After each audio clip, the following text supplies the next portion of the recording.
So, a number of you have noticed and asked because you've noticed, and so you were curious about the thing that's in my ear, right? And so it's an in-ear, it's just, like a Beats, earphone, earpod thing that I actually started wearing a few months ago pretty consistently because like as this thing grew in my neck, my ears got weird and it actually helps to have just I don't even have to have anything running on it, just have one in and it helps the pressure and the being able to hear other things, whatever. That's why it's in mostly. But this week it's in and has been for the past few weeks because I have been obsessed with and listening to the Murdaugh trial like the entire time every day, just listening to every little piece of it. And I know I cannot be alone in all of that. So if you guys are too listening to this absolute crazy mess of, a lot of sadness and a lot of wild, it's just all wild, over there with Emily Baker. I know I'm not alone. Say hi in the chat. I mean, I don't ever read the chat, but, I'm there with you in spirit. So listening to that. There's the answer to the thing in my ear. It used to have like a proper purpose, in that it was helping me, but now it's helping me plus giving me some interesting trial stuff while I continue to work and do this.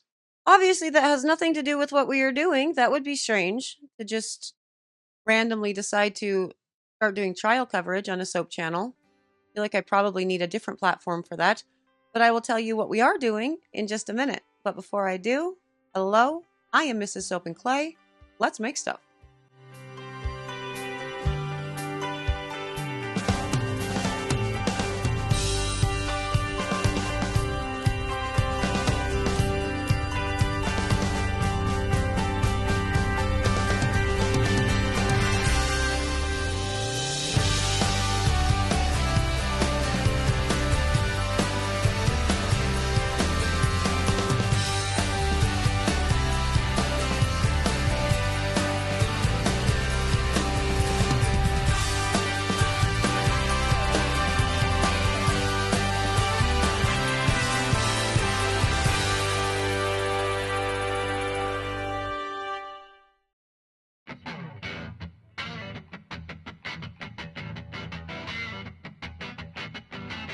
How's it going, Sudsers? Welcome back to the channel.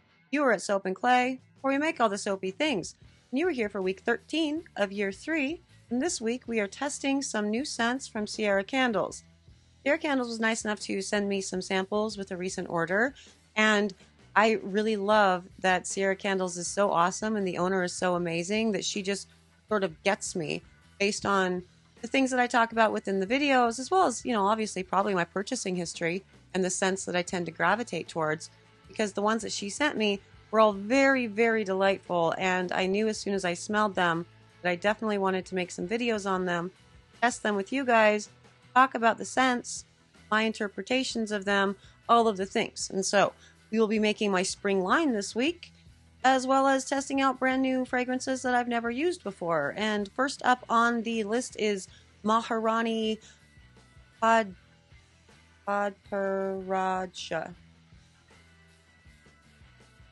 This scent, it's actually described as like a blend of rose and I think violet and whatever. I'll pull the actual scent things when we, get to the making.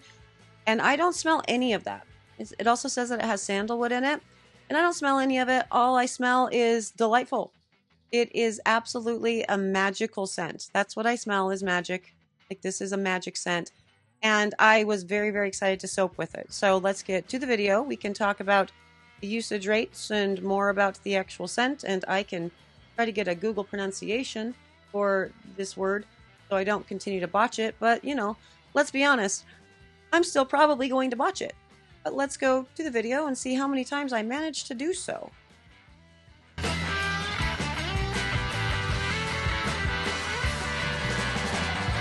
Okay, so let's just get it out of the way right away. Maharani Podparasha. I looked it up. I did the thing. I don't know what either one of those words mean. What do they mean? Hold please.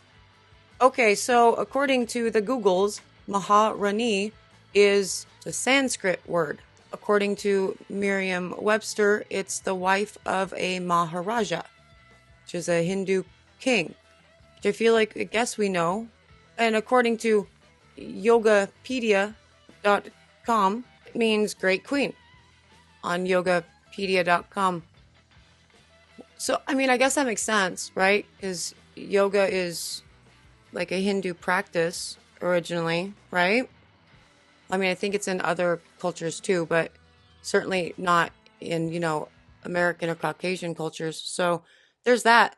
So, okay, I can take either one of those definitions because they're both basically the same.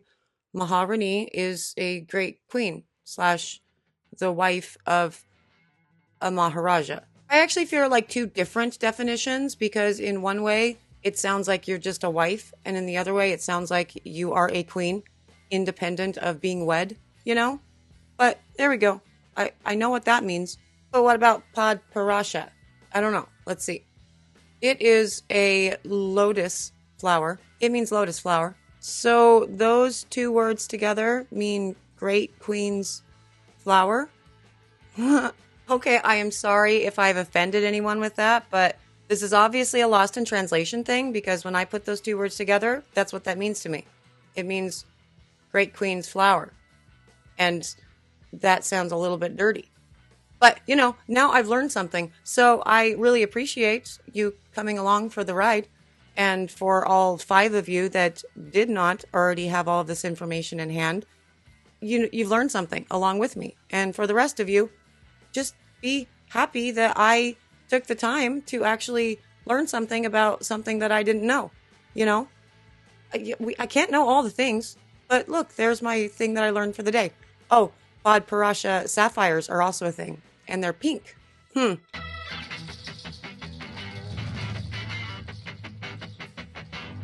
Now time to actually talk about this pour and the scent and all of the things. So what you saw in the beginning with the pour and the prep, the lye solution was brown. It's because I used chai tea for it. And yes, I know that chai means tea, so all I'm saying is tea. I'm aware. I don't need you to tell me that in the comments. I do it because it's funny. I used the chai tea because it was, time for me to make some more tea soaps. I don't know. I was in the mood. I am loving tea soaps these days. And also chai, So with this pour itself, with the design, I started out with a thin lines pour and it was going real well. As you can see, it's very satisfying. It's a beautiful pour. I absolutely love, watching this while I'm making it, but also just like watching it in general. Just a little back and forth of really thin, soap batter over and over again. It's very cathartic. It's a wonderful experience across the board. If you have not done these little thin lines things, you should do it. I think I have a tutorial out there or a couple of them on the proper way to do it back, I think, in like year 1 or 2 when the Soap Apprentice and I did all of Amy Warden's back soap challenges. But honestly, I feel like Holly Capiamera has like the best tutorial out there. So just go watch her video because it's amazing. Anyway, I started this pour with the thin lines, and then after I did all this, I inexplicably decided that I wanted to take a hanger to it. So, I don't know. I'm still thinking it's going to look great, And by thinking it's going to look great, I know that it's going to look great because I've obviously already edited all of this footage, which means I've cut the bar so you can see it all in one go.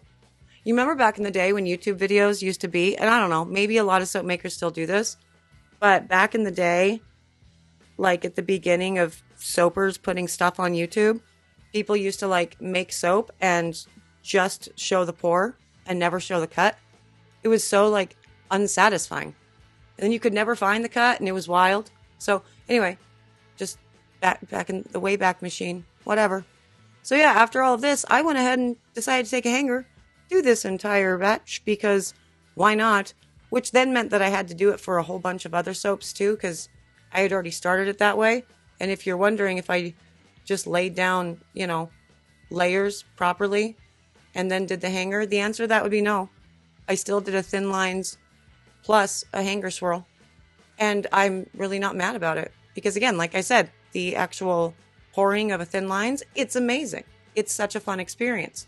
And also, I guess I did this with the hanger because I realized that I haven't actually taken a hanger to something in a minute. So I thought it was time to do some, little swirly swirl things. And that's good actually, because right now I'm currently working on the soap challenge number whatever, the hard one that I told the members about. I have no idea how to do this one like at all, and I feel like it involves layers, like really really straight layers, and probably maybe some cutting. I don't know. I have no idea, but I don't like it because it's complicated and it's breaking my brain. And hanger swirls, they're easy and they're going to be pretty no matter what. Whereas with this particular challenge that, we have ending, it will very likely not look pretty if it's not the one thing that it's supposed to look like,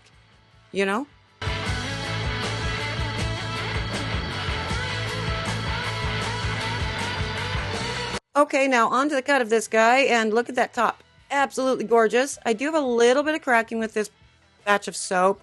It did get C-popped and gelled. And the scent itself, it performed gorgeously. Like, there was absolutely nothing wrong with anything, as you could tell. And we should actually talk about the scent. So, it says on Cierra Candles' website, a very exotic blend of rose, jasmine, lily, and sandalwood, which is, like I said, I don't smell any of those things in this, but that's okay. That's okay. I'm sure they exist. I just smell magic. It literally smells magical. So, it says it's long-lasting, musky, amber, and with earthy bottom notes. Beautiful in soaps and candles. Vanillin content is none. Soaping notes soaps perfectly. No acceleration, ricing, or discoloration. Medium to strong scent retention. Now, also these bars, aren't they gorgeous? Holy crap. They're just stunning. Super beautiful.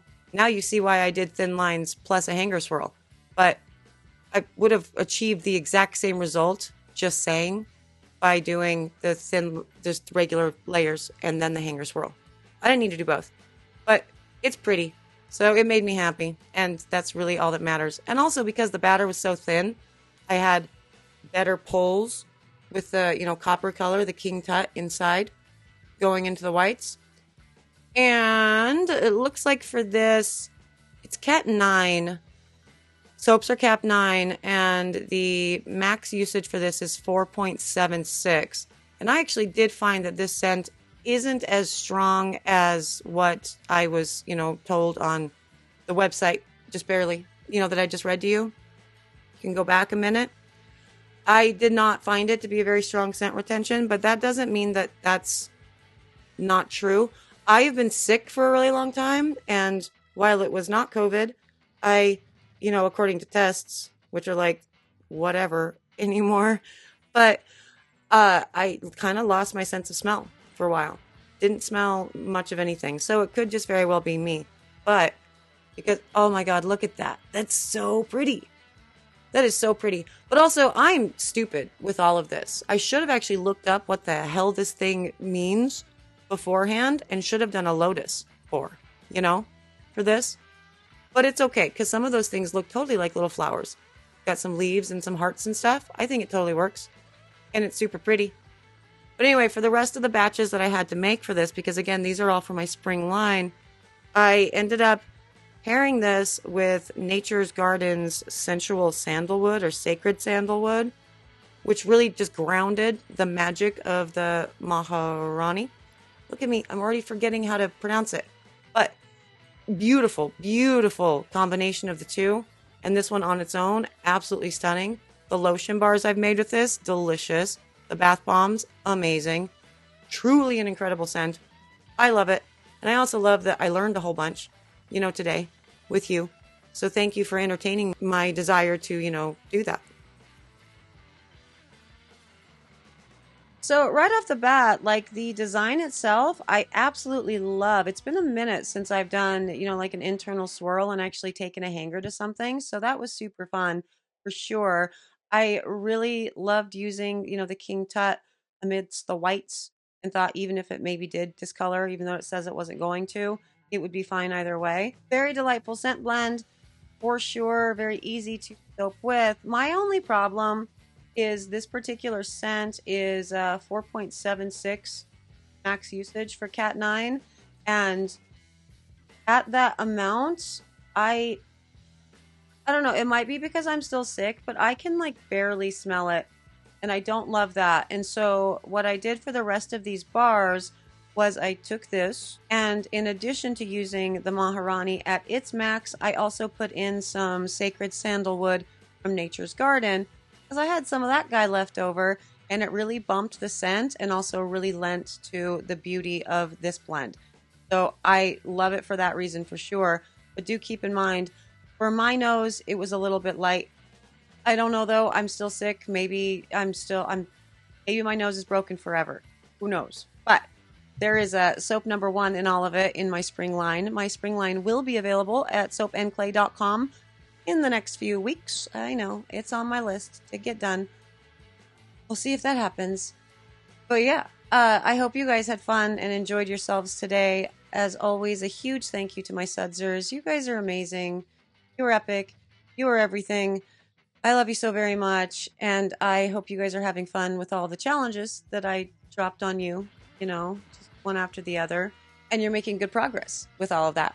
But I'm going to go. I have 1,000,001 things to do, and only 2 hours to do it before I have to go pick up the Soap and Clay Kidlets. So, thank you again for joining me. I will see you guys all again tomorrow for another round of soapy fun. Bye.